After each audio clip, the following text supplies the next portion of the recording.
وسلم نے اوپن دعوت دی نا، مکے کے لوگ کیا کہتے تھے؟ نعوذ باللہ استغفر اللہ، یہ مجنون ہے، دیوانہ، کوئی کہتا ہے فلاں ہے فلاں ہے۔ آپ صلی اللہ علیہ وسلم مکے کے اندر بیت اللہ کے اندر کھڑے ہو کے نا اللہ کا قرآن پڑھا کرتے تھے۔ آج ہم نے قرآن کو بھی چھوڑ دیا۔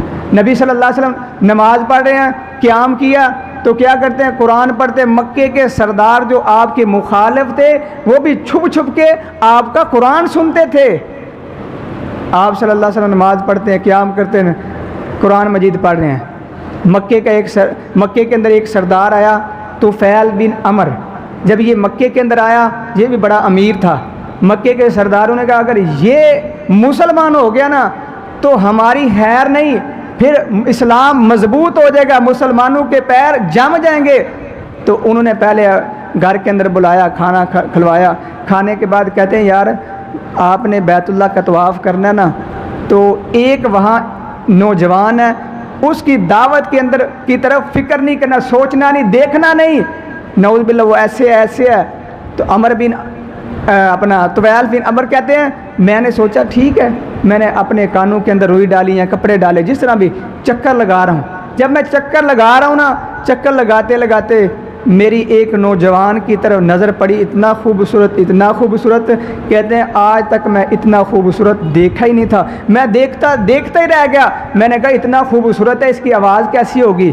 کہتے ہیں میں نے کان سے نکالا، کیا دیکھتا، میرے کانوں کے اندر قرآن کی آواز آئی، مجھے مزہ اتنا ہے، لذت اتنی آئی، میں وہاں کھڑا ہوا، پھر چکر لگائے، پھر دوسرا چکر، 7 چکر لگائے، 7 مرتبہ میں نے قرآن سنا۔ میں قرآن سنتا گیا، میرے دل کا اللہ نے زنگ ہی اتار دیا۔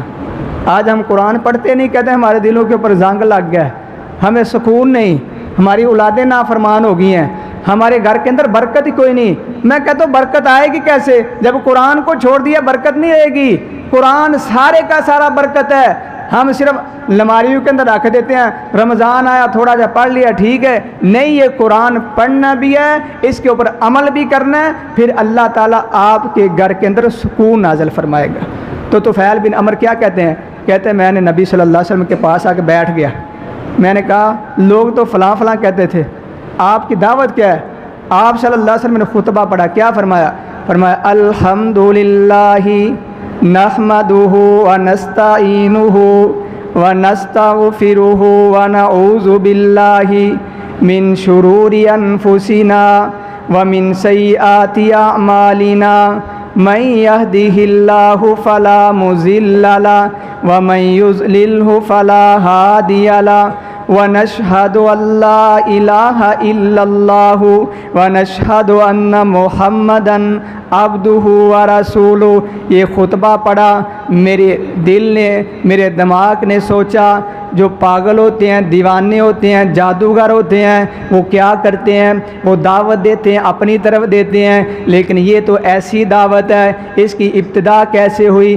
الحمدللہ، تمام کی تمام تعریفیں اللہ تیرے لیے، کس کے لیے؟ الحمدللہ الذی، وہ ذات جس نے انسان کو پیدا کیا، جس نے حیوانوں کو پیدا کیا، جس نے نباتات کو پیدا کیا، پھر اس کے رزق کا بندوبست کیا۔ جو جادوگر ہوتے ہیں وہ کہتے ہیں دیکھو میرا کمال، جادوگر دیکھیں گے نا وہ تماشا لگائیں گے، وہ کہتے ہیں دیکھو میرا کمال، اے کمال دیکھو۔ ایسے جو دیوانے ہوتے ہیں وہ اپنی تعریفیں کرتے ہیں، لیکن قربان جاؤ میرے پیغمبر علیہ الصلوۃ والسلام کی دعوت ایسی ہے جو تعریف کس کی کرتا ہے؟ جس نے پیدا کیا ہے۔ وہ کہتے ہیں میں نے سوچا یہ کوئی عام بندہ نہیں، یہ کلام بھی عام انسان کا نہیں، یہ کسی خاص کا ہے۔ تو آپ نے یہ خطبہ دیا تو اسی وقت کہتے ہیں مجھے کلمہ پڑھائیں۔ آپ نے کلمہ پڑھایا، اشہد اللہ الہ الا اللہ و اشہد ان محمدً عبدہ ورسولہ۔ یہ ہے نبی صلی اللہ علیہ وسلم کا اخلاق۔ ہماری طرح کا ہوتا نا، سانو کوئی آ کے نا لوکی تو پاگل کے اندر ایسے وہ تیری اسی گالاں بھی کٹاں گے، لڑاں گے، جھگڑیاں گے، لیکن قربان جو پیغمبر علیہ الصلوۃ والسلام نے کبھی میں کہنا متھے تے وٹ بھی نہیں پایا۔ یہ نبی صلی اللہ علیہ وسلم کا اخلاق ہے۔ آج ہم